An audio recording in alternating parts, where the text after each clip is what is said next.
So once again welcome to profit Laddu. तो कई बार जो नए लोग होते हैं स्टॉक मार्केट के अंदर, उनके दिमाग में कहीं ना कहीं ये सवाल आता है कि इन्वेस्टिंग करें या ट्रेडिंग करें, तो वो डिसाइड नहीं कर पा रहे। तो आज मैं आपको बताने वाला हूं कि इन्वेस्टिंग और ट्रेडिंग के बीच का डिफरेंस, कि कौन सी चीज किसके लिए सही है और किस पैरामीटर पे सही है। तो सबसे पहले जो इन्वेस्टिंग होती है, अगर टाइम फ्रेम के हिसाब से देखें तो इन्वेस्टिंग क्या होती है, लॉन्ग टर्म होती है।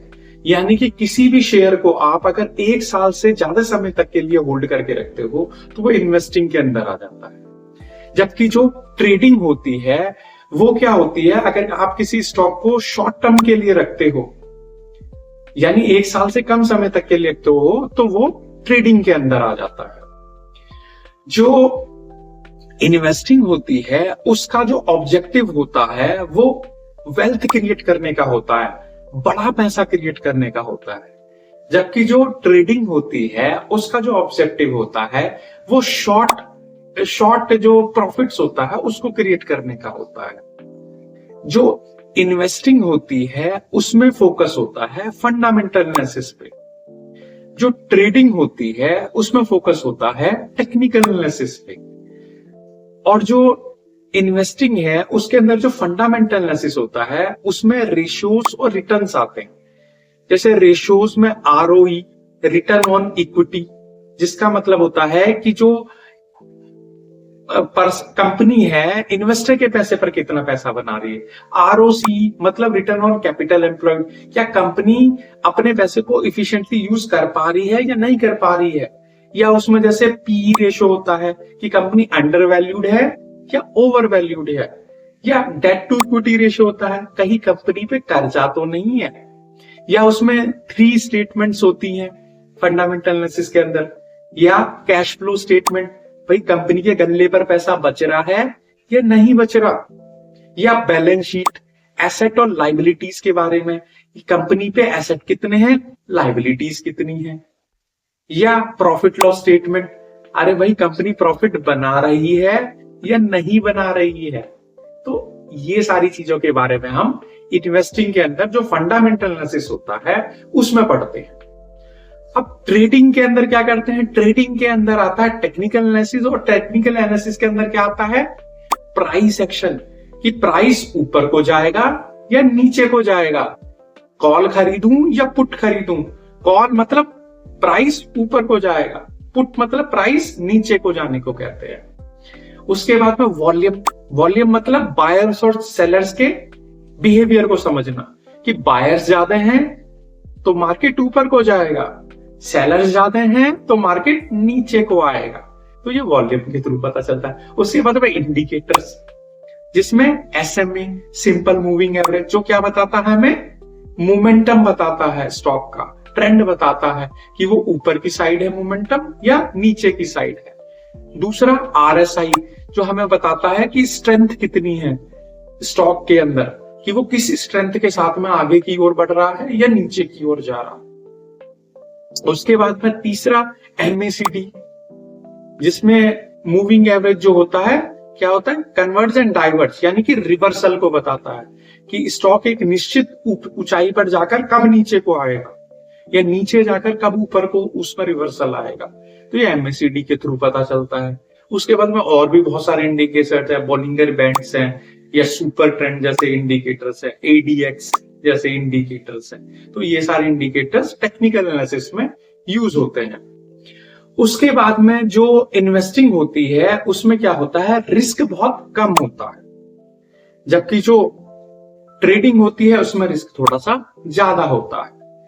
इन्वेस्टिंग के अंदर कोई भी बंदा किसी भी काम को करते हुए, नौकरी करते हुए, ये करते हुए इन्वेस्टिंग कर सकता है, क्योंकि इसको पैसिवली मैनेज किया जा सकता है कि आप कोई स्टॉक ले लेते हैं और हफ्ते भर में, साल भर में बस उसको महीने भर में देखते रहते हैं, मैनेज करते रहते हैं।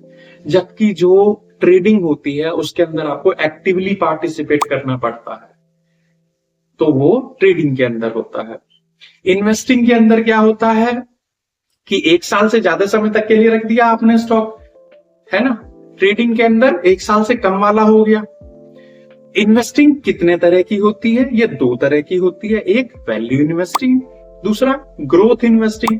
अब ये वैल्यू इन्वेस्टिंग क्या चीज है? वैल्यू इन्वेस्टिंग मतलब कोई कंपनी है जिसका फंडामेंटल्स बहुत स्ट्रांग है, यानी कि उसकी कैश फ्लो बहुत अच्छा है, उसका आरओई बहुत अच्छा है, आरओसी बहुत अच्छा है, डेट इक्विटी रेशियो बहुत अच्छा है, लेकिन वो सस्ती है इस समय, किसी वजह से उसका शेयर नीचे की तरफ आ गया है। तो अच्छी कंपनी को सस्ते दामों पर खरीदने को वैल्यू इन्वेस्टिंग कहते हैं। जबकि ग्रोथ इन्वेस्टिंग का मतलब क्या होता है? जो कंपनियां कंसिस्टेंट प्रॉफिट बना रही होती हैं, जैसे रिलायंस इंडस्ट्रीज, उसका शेयर नीचे ही नहीं आता ज्यादा, है ना। उसके बाद में tubes investment of India, Asian paints, इनका भी जो शेयर है वो इतनी आसानी से नीचे नहीं आता। तो इस तरह की कंपनियां जो कि कंसिस्टेंट प्रॉफिट बना रही होती हैं, उसके अंदर इन्वेस्टिंग करने को कहते हैं कि ये ग्रोथ इन्वेस्टिंग है। ठीक है। अब ट्रेडिंग में क्या हुआ कि ट्रेडिंग में शॉर्ट टर्म के लिए इन्वेस्ट वो करना पड़ेगा, पैसा लगाना पड़ेगा। तो अगर आप एक स्कैल्पिंग होता है ट्रेडिंग में, अगर 5 मिनट के लिए किसी में बाय और सेल करते हो, स्कैल्पिंग, उसको स्कैल्पिंग बोलते हैं। अगर आप पैसे को एक दिन के लिए लगाते हो, इंट्राडे बोलते हैं कि एक सेशन के लिए, भाई आपने 9 साढ़े 9 बजे मार्केट शुरू हुई और 3 साढ़े 3 बजे तक स्टॉक को बेचना पड़ता है, वो इंट्राडे हो गया। उसके बाद में स्विंग ट्रेडिंग होगी। स्विंग ट्रेडिंग मतलब आप किसी स्टॉक को लेकर 3 दिन, 5 दिन, 1 हफ्ता या 1 महीने तक अपने पास में रखते हैं। उसके बाद में क्या है, अगर आप किसी स्टॉक को खरीदते हैं और 5 महीने, 6 महीने तक रखते हैं तो शॉर्ट टर्म ट्रेडिंग बोलते हैं उसको।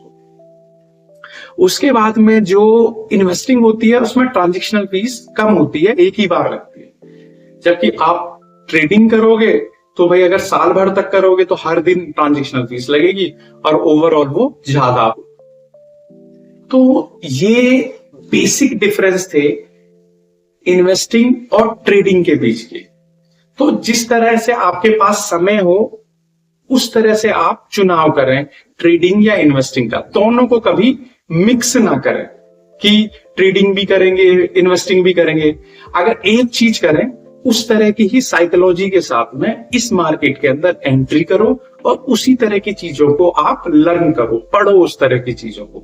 अगर इन्वेस्टिंग करनी है तो फंडामेंटल एनालिसिस बहुत जरूरी है, और अगर ट्रेडिंग करनी है तो टेक्निकल एनालिसिस बहुत जरूरी है, जिसमें वॉल्यूम, प्राइस एक्शन, इंडिकेटर्स पढ़ना, और इन्वेस्टिंग के अंदर जैसे रेशियोज, रिटर्न्स, या जो 3 स्टेटमेंट है, कैश फ्लो स्टेटमेंट है, बैलेंस शीट है और प्रॉफिट लॉस स्टेटमेंट है, उनको समझना बहुत जरूरी है।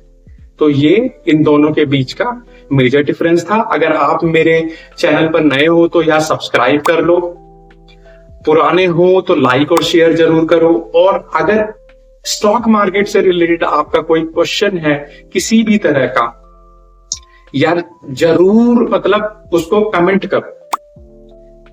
तो इससे क्या होगा कि मैं समझ पाऊंगा कि आपकी प्रॉब्लम क्या है इस चीज के अंदर, सो डैट कि मैं उसको सॉल्व कर पाऊं। क्योंकि यहां पर मैं इसीलिए बैठा हूं कि जिससे कि मैं आपकी प्रॉब्लम्स को समझ पाऊं इस फील्ड की। So thank you so much.